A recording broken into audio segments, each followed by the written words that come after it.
A három szurdok gát és a terület onnan kapta a nevét, hogy Yichangtól nyugat felé három szurdok, a magas hegyek elkeskenyedő völgyei terülnek el, mintegy 150 kilométeren.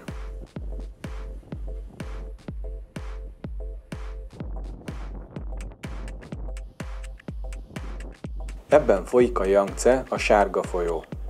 Nos, a felvételeken nem sárga. Majd az lesz, ha az esős évszakban hozza a hordalékát magával a hegyekből. A neve egyébként hosszú folyót jelent. A gátnak ez egy kihívást jelent majd, mert ugye ott lerakja a hordalékot és nem tud tovább haladni, tehát lassan feltölti a medret.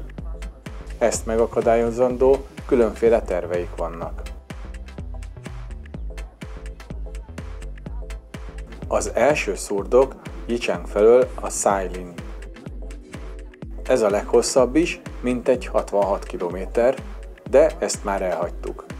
Persze közben megálltunk, kikötöttünk megnézni valamit. Utunk során a következő szurdok a Wu. Ebben vagyunk most. Nagyjából 15 km hosszú. Ennél található a Shenong Stream.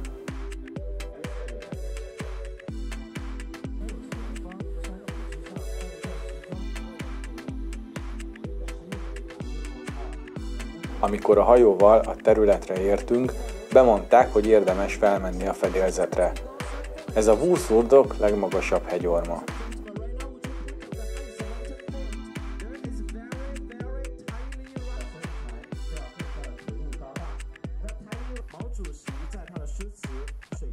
Nem tudom megmondani már melyik képtől kezdődik a harmadik szurdok, de olyat kell keresni, amikor már tisztább, jobb idő van, mert oda délután értünk.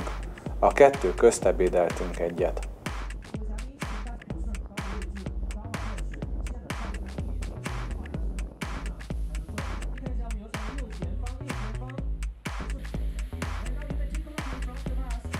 A harmadik, a Chiteng szurdok a legrövidebb. Csak 8 km hosszú, és látványos véget ér egy másik folyó torkolatánál.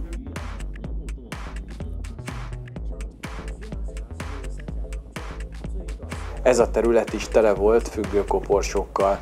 Ma már nem látni őket, mert a Ghat Project miatt elvitték. A Ghat Project előtt a folyó nagyrészt nem volt hajózható nagy hajókkal. Kisebb fából készült hajókat használtak, amiket a folyás iránnyal szemben hagyományosan a férfiak vontattak kötelekkel a partról. A második részben volt egy kis bemutató erről. Kisebb-nagyobb sziklák, kövek nehezítették a munkát.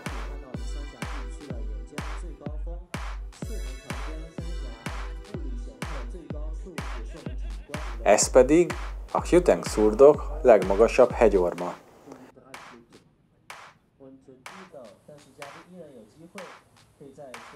Amikor az előző részben azt mondtam, kisebbek a hegyek, azt ugyan viccnek szántam, de mégsem az. Az eredeti vízszint a szurdokokban 100 méterrel lejjebb volt, a hegyek lábánál a völgyek lényegesen keskenyebbek voltak.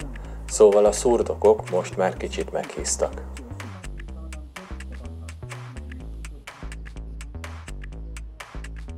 Itt egy sétányt építettek ki a hegyoldalban. Állítólag már évek óta megvan, de nincs megnyitva valamiért.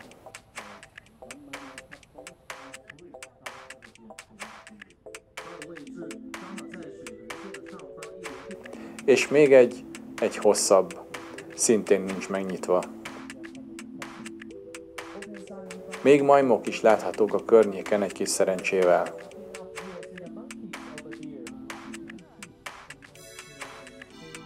Közeledünk a harmadik szurdok kijáratához. Azon a szigeten van a White Emperor City. Nem sokára ki is kötünk, de még előtte visszanézünk a szurdokra.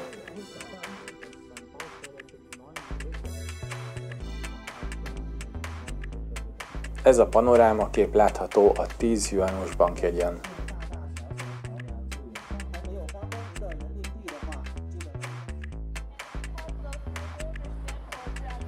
Elhagytuk tehát a szurdokot, és nem is messze kikötöttünk. Ez a pagoda egy régi kapu, eredeti, de feljebb hozták a Ghat Project miatt. Pár perces séta a White Emperor Cityhez. A White Emperor City rögtön a Qtang szurdok kijáratánál, a folyó torkolatban egy szigeten helyezkedik el. Állítólag a Ghat Projectig csak félsziget volt. A vízszint emelkedés miatt néhány épülete odaveszett, néhány feljebb lett építve. Egy hídon lehet a szigetre jutni, mintegy 400 lépcső vezet fel a bejárathoz. Meg kellett küzdeni a látványért. Némi pénzért felvisznek a helyiek. Ez a díszes kapu a régi bejárat. A neve Baidicheng, ami fehér uralkodó várost jelent. Állítólag egykor fehér köd vette körül, ami misztikus, de derűs megjelenést kölcsönzött a helynek, épp ami ennek egy uralkodói várostól elvárható. Gonsung Suhadur meglátott itt egy sárkányt, és azt gondolta, ez egy jel, ezért Csengia uralkodójának kiáltotta ki magát.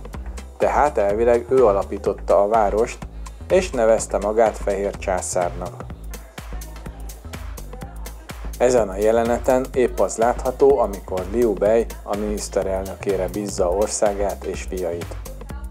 222-ben Liu Bei, a Sú királyság uralkodója, megtámadta és legyőzte a Wu királyságot, de egészsége megromlott. Egyébként nem teljesen tiszta, hogy elvesztette vagy megnyerte azt a csatát, mert találtam róla mindkét információt. Ez a kis szobor szerencsét hoz, ha megsimogatják.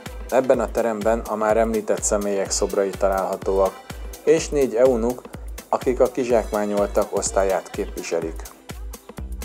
Ezután ide vonult vissza, és országát és 2 fiát miniszterelnökére, Zhuge-Liangra bízta. Túl fiatalok voltak, hogy átvegyék a trónt. Ő becsületesen intézte az ország ügyeit, és tanította a fiúkat egészen haláláig, ám ekkor a királyság összeomlott. Az ő hatalmas szobra található a bejáratnál, mint a becsület és hűség jelképe. Ez a sárkányfej is szerencsét hoz, ha megsimogatják. Itt egy kis magyarázat és kiállítás a szurdokok függőkoporsós temetkezési szokásáról. Ez a kiállított darab eredeti.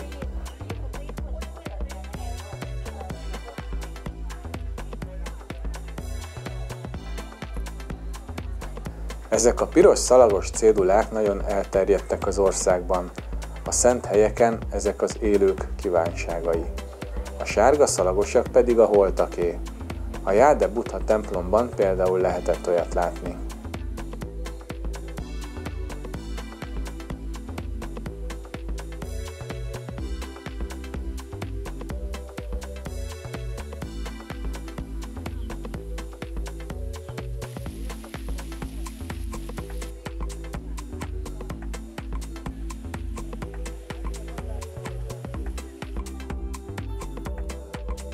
Itt pedig a híres látkép a Qtang szurdok bejáratára. Ez található a 10 juanos bankjegyen.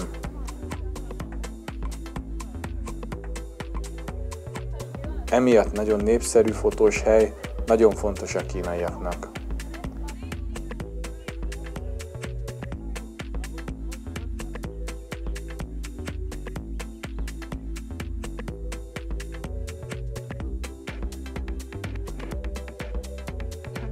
Itt kötött ki a hajó, mellette van az a régi kapu, valamint egy régi templom parkkal és a hosszú fehér pagodával.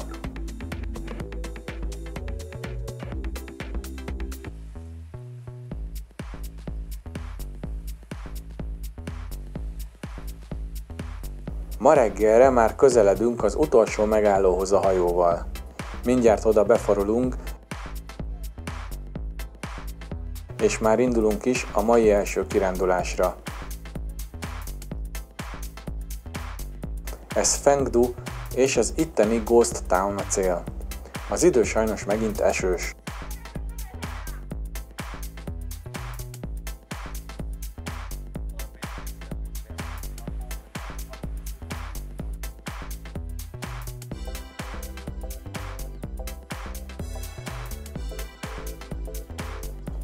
Igaz, ez most nem annyira magas helyszín, de inkább kipróbálunk egy másfajta közlekedést, a cable car-t. 30 yuan volt a jegy rá, szóval nem annyira vészes.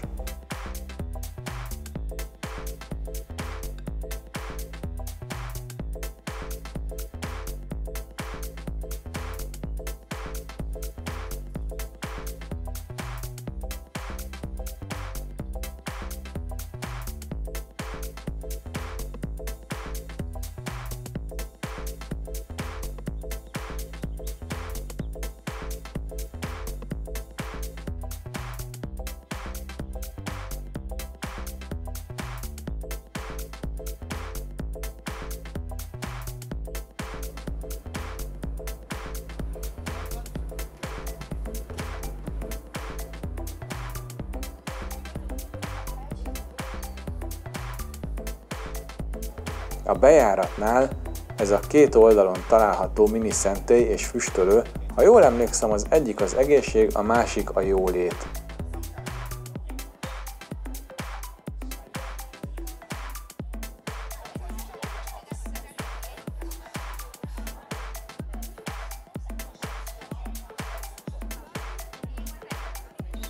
A Naye híd a múltat és a jelent, a poklot és a való világot összekötő hídnak tekintik. A jobboldali híd az egészséget jelképezi, a baloldali a gazdagságot. Ki melyiket választja, páratlan lépésekben kell átsétálnia rajta. A hídnak másik funkciója is van. A legenda szerint a Naye híd az első próbatétel a halál utáni 3 teszt között. A halottak megisszák a mengpó levest, átsétálnak a hídon, majd elfelejtik az előző életben történteket. A jó emberek lelke átmehet a hídon, a rosszakét a vízbe taszítja. A legenda szerint Fengdu a szellemváros nevét a keleti Han dinasztia idején kapta, mintegy 2000 éve, amikor 2 birodalmi tiszt, Yin Changsheng és Wang Fangping a Ming hegyre érkezett, hogy gyakorolja a taoizmust, és közben halhatatlanná váltak. A nevük kombinációja, Yingwan, azt jelenti, hogy a pokol királya. És ez volt a kezdete annak, hogy a komplexum az alvilágra összpontosít. Sok templomban és szentélyben festmények, szobrok láthatóak olyan emberekről, akiket bűneik miatt kínoznak. Ez a kövön lévő szöveg azt jelenti, hogy csak kedvességgel érhető el a béke. Innen a szellem és a pokol kultúrájának bemutatása, valamint a hagyományos értékek terjesztésének fontos funkciója a konfuciánus, a taoista és a buddhista hitben, valamint, hogy a jó emberekkel jól fognak bánni, a rosszakat pedig megbüntetni a halál után. Szóval nem a nyugati értelemben vett szellemváros vagy szellem, de egyébként hasonló, tulajdonképpen a lelkekről van szó. A legtöbb templom és imahely bejáratának küszöbe magasított 20-30 cm-rel legalább. Ennek 2 oka is volt. Az egyik, hogyha egy istenség temploma, kegyhelye vagy imahelye, akkor belépéskor kicsit automatikusan meghajol az ember. A másik oka pedig, hogy az ártó szellemek ne tudjanak bemenni. Úgy látszik, azok nem tudnak lépcsőzni. Ebben az épületben a megbocsájtás istenének a szobra látható.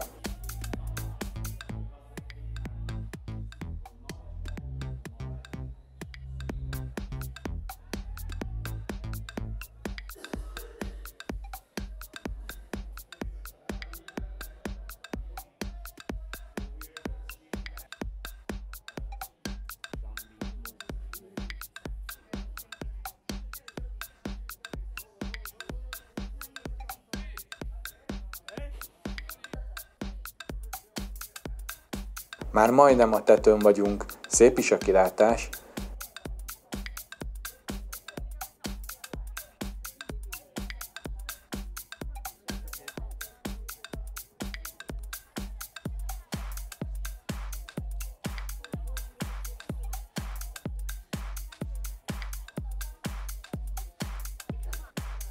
Ez pedig a bűnök lépcsője. A 2 oldalán látható szobrok a bűnöket formálják meg.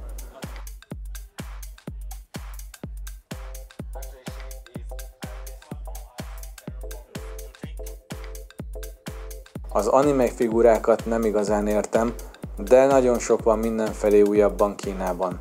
Nagyon népszerűek lettek. Aki figyelt, a felvételeken előfordulnak sok helyen. A fekete kapu a végén pedig a pokol bejáratát jelenti.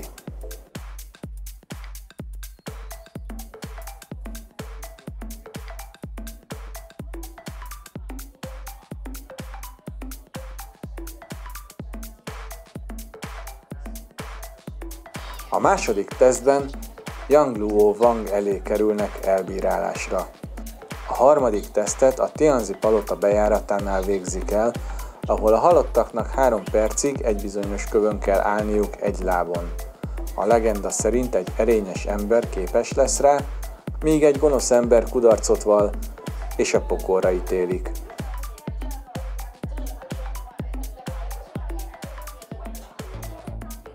A Tianzi palotában a pokol királyának szobrai és tisztviselői vannak, valamint kínzási jelenetek. Gondolom ez az alap maga Tianzi. Ezzel próbálják erősíteni az erény és a jó dicséretét és a bűn megbüntetését.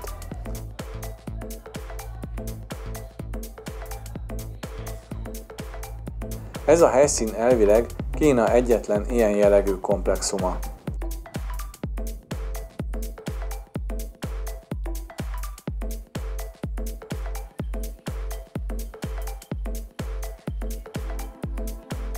Ez pedig a jelenlegi falu a kijárat mellett. Eredetileg a folyóparton volt egy 50 000-es városka is, de az a vízszint emelkedésével el lett árasztva.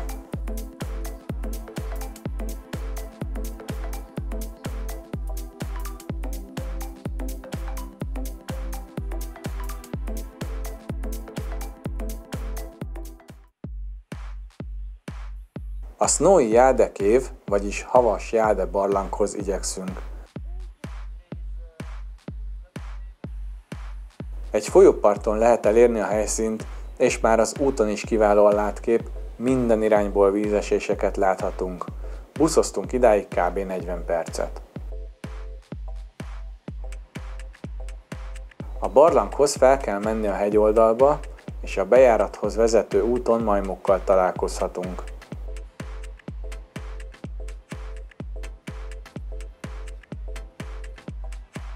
Nagyon jól el lehet velük tölteni az időt, szinte akrobata mutatványokat láthatunk tőlük.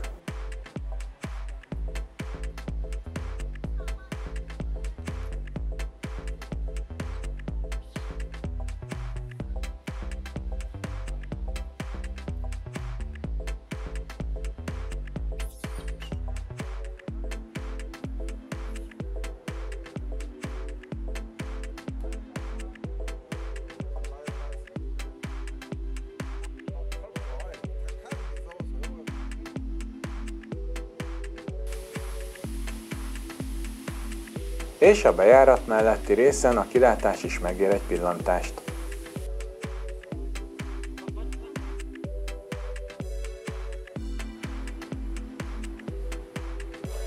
Ez lényegében egy cseppkőbarlang, a 90-es években fedezték fel.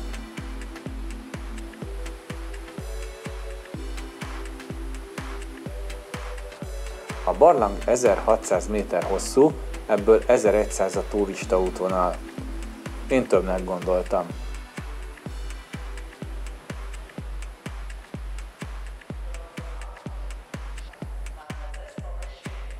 A formációk rendkívül különbözőek, sok közülük nagyon fehér, innen ered a neve is a barlangnak.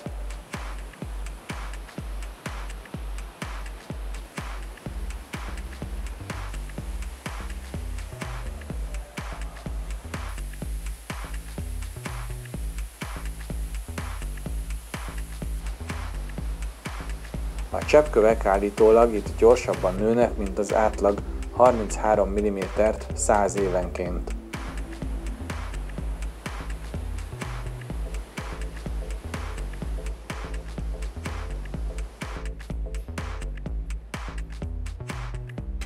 A legtöbb cseppkőformáció kapott valamiféle fantázia nevet. Tessék kitalálni, melyik mi lehet.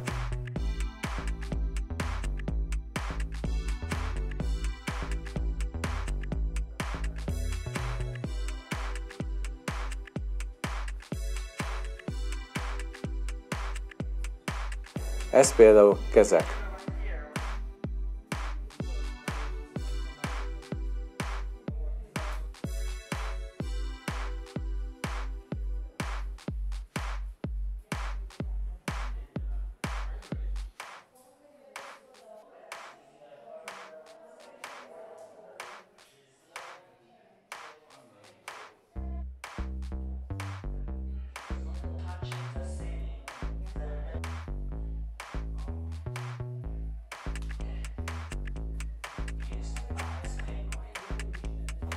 Ez a jégpingvin.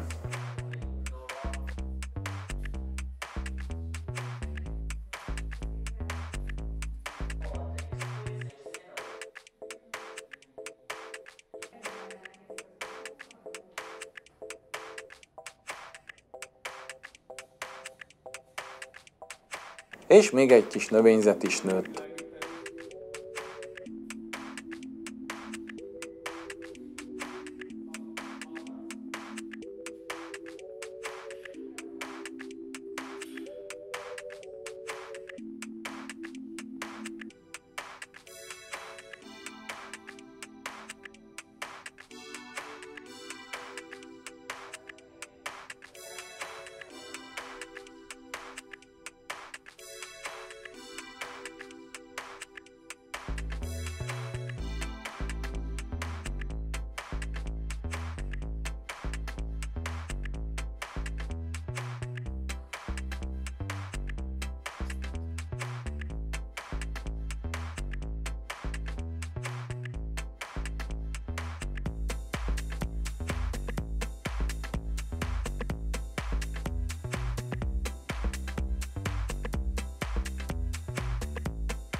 Kifelé menet, még egy kis látkép.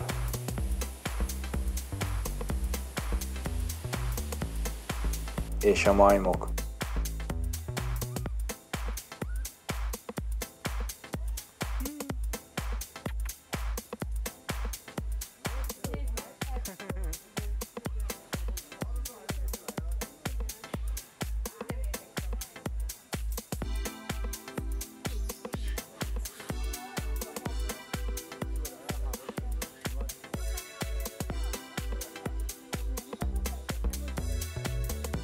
Ez a barlang volt az utolsó megállónk a hajóról. A következő már a hajó végállomása, Chongqing.